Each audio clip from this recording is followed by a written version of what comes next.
In the previous part, we saw how we make our own middleware, but if you guys have noticed that we wrote the default Laravel middleware like this, and we wrote our own middleware like this.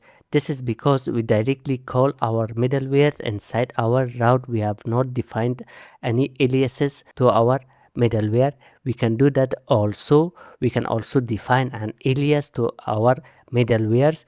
So to define an alias, we have to go inside our bootstrap folder. So here is here inside our bootstrap folder, app.php, and in here we can give an alias to our middleware. So inside this function we can type $sign middleware alias, and this will accept an array. So we will inside this array first we will type the alias for our middleware. So in my case, let's call it is admin. Then we will define the value for it, and inside here we will call our middleware. So is admin middleware colon class.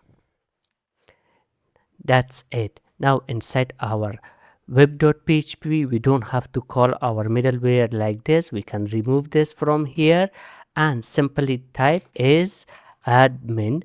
Now we have to remove this also. Let's go back to our browser.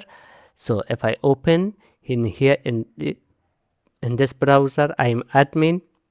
Let's click branch. As you guys can see, I can access it. Nothing has been changed. But inside this browser, I am logged in as a customer. So let's click the branch. I got redirected back to the products page. So this is how you can define an alias to your middleware. You have to go inside your bootstrap app.php, and in here inside with middleware you have to define the aliases like this. If you have multiple middleware, you can simply just add them like this and change the keys for them. So let's remove them.